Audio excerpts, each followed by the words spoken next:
দুদিন আগে আপনাদেরকে আমি এই কেকের রেসিপিটি দিয়েছিলাম, আপনারা নিশ্চয়ই ট্রাই করেছেন। আজকে আমি আপনাদেরকে প্রতিশ্রুতি অনুযায়ী সুইস বাটার ক্রিম ফ্রস্টিংয়ের রেসিপিটি শেয়ার করব। আসসালামু আলাইকুম viewers, welcome to Soma's passion. আপনারা নিশ্চয়ই অনেক ভালো আছেন, আমিও আলহামদুলিল্লাহ ভালো আছি। তাহলে চলুন আমরা সেই বাটার ক্রিম ফ্রস্টিংয়ের রেসিপিটি দেখি।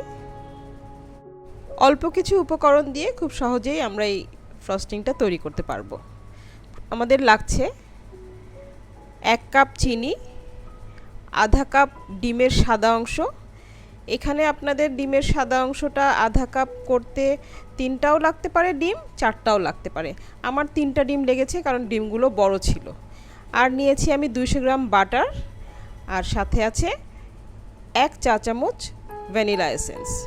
বাটারটাকে আমি ছোট ছোট কিউব করে নিয়েছি এবং এটা রুম টেম্পারেচারের চেয়ে আরেকটু বেশি ঠান্ডা থাকবে, তবে একেবারেই একদম খুব বেশি ঠান্ডা থাকতে পারবে না। আর কিউবগুলো এইভাবেই কাটতে হবে, এর চেয়ে বেশি বড় করে কাটলে ঠিকমতো মিশবে না। একটি পাত্রে আমি কিছু পানি গরম করে নিয়েছি। পানিটা খুব বলক ওঠা হলে হবে না, আর তারপরে অল্প গরম থাকতে হবে পানিটা।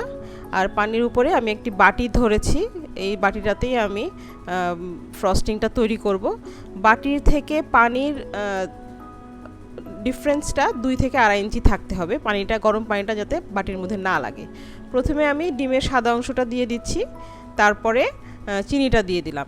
এখন এটাকে আমি খুব ভালো করে একটা হ্যান্ড হুইস্কের সাহায্যে মিশিয়ে নেব। ততক্ষণ পর্যন্ত মেশাতে থাকবো যতক্ষণ চিনিটা একেবারেই গলে না যায়। সম্পূর্ণ গলে গেলে তারপরে আমি এটাকে নামিয়ে নেব। এখানে খেয়াল রাখতে হবে চুলার আঁচটা যেন একেবারেই লো থাকে, কারণ বেশি হয়ে গেলে তখন পানিটা ফুটতে শুরু করবে, আমরা পানিটাকে ফুটতে দেব না। আপনারা হয়তো ভাবছেন ডিমের সাদা অংশটা কাঁচা থেকে যাবে, এটা কিভাবে খাবো আমরা। আসলে সেটা থাকবে না, তার কারণ এখানে যথেষ্ট গরম হচ্ছে ডিমটা, আর এটা বিট করার পরে একেবারেই ফোম হয়ে যাবে, কোনো কাঁচা গন্ধই থাকবে না এবং খেতেও কোনো অসুবিধা হবে না।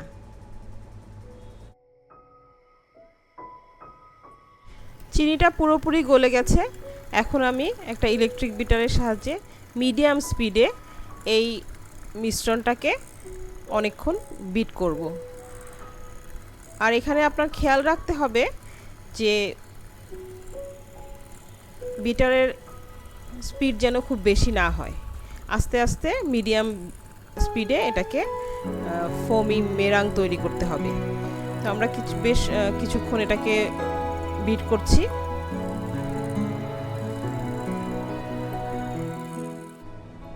এখন এই মিশ্রণটা অনেকটাই ফোমি হয়ে গিয়েছে, তবে আরও কিছুক্ষণ বিট করতে হবে যাতে শার্প পিকগুলো তৈরি হয়। তা আমি আরও কিছুক্ষণ বিট করছি। আপনারা দেখতে পাচ্ছেন যে এটা একদমই সাদা হয়ে গেছে আর সুন্দর একটা টেক্সচার চলে এসেছে এটার মধ্যে। আমি কিন্তু এখনও বাটার আর ভ্যানিলা এসেন্স অ্যাড করিনি। আগে এই ফোমটা তৈরি হবে বা মেরাংটা তৈরি হবে, তারপরে আমি ওখানে বাটার আর ভ্যানিলা এসেন্সটা অ্যাড করব।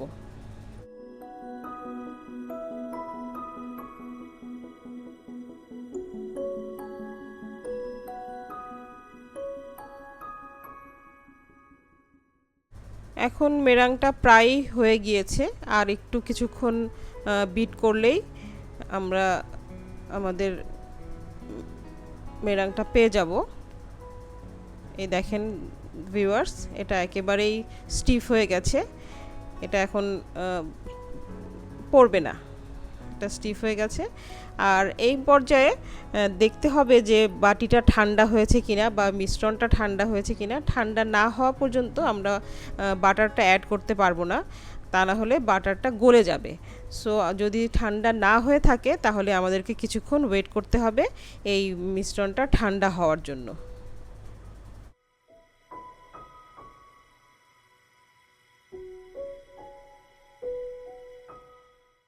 এখন মেরাংটা পুরোপুরি ঠান্ডা হয়ে গেছে আর আমি একটা একটা করে বাটার অ্যাড করব।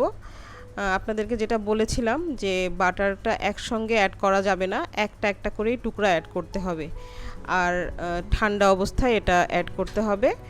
সো আমি এখন এক টুকরা বাটার দিয়ে সেটা পুরোপুরি বিট করার পরে আরেক টুকরা বাটার দিচ্ছি। এভাবে পর্যায়ক্রমে সবগুলো বাটার দিয়ে এই ফ্রস্টিংটা তৈরি করতে হবে। আমি তাড়াহুড়ো করার জন্য একবার এখানে সবগুলো বাটার একসঙ্গে দিয়ে চেষ্টা করেছিলাম, কিন্তু আনফরচুনেটলি সেটা একেবারেই ফ্রস্টিংটা তৈরি করতে পারিনি। সো এই ব্যাপারে আপনারা কেয়ারফুল থাকবেন। আপনারা দেখতে পাচ্ছেন ফ্রস্টিংটা অলরেডি একটু হলদেটে হওয়া শুরু করেছে। এখন এই বাটারের জন্য এটা একটা ক্রিমি টেক্সচার পাবো আমরা। তারপরে এটা আরও কিছুক্ষণ বিট করব, কারণ এখনও আমার বাটার অ্যাড করা শেষ হয়নি। এখন বাটার অ্যাড করা শেষ, আর এই পর্যায়ে আপনার ফ্রস্টিংটা কিছুটা পাতলা হয়ে যেতে পারে, পাতলা হবে। তো এতে ভয়ের কিছু নেই, তার কারণ এটা প্রথমে একটু পাতলা হয়ে তারপরে কিছুক্ষণ বিট করতে করতে আবার ফোমি হয়ে যাবে।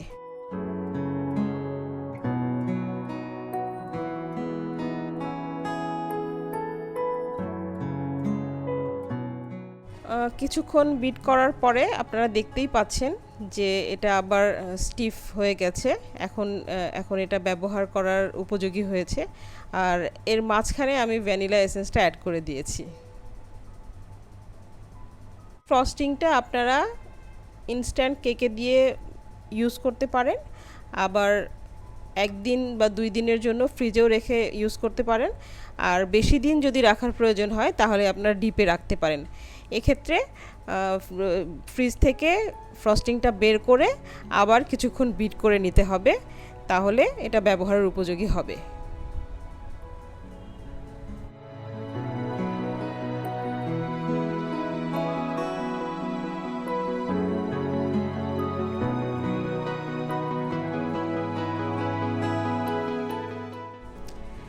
ফ্রস্টিংটা তৈরি হয়ে গেছে। আপনাদের বোঝার সুবিধার জন্য আমি একটু পাইপিং করে এখানে বাটিতে রেখেছি। যদিও আপনারা বুঝতে পারছেন যে আমার পাইপিংয়ের হাত খুবই খারাপ, তারপরে আমি এটা কেকে ইউজ করেছি। Please don't forget to subscribe my channel. আপনারা অনেক ভালো থাকবেন, আমার জন্য দোয়া করবেন। আল্লাহ হাফেজ।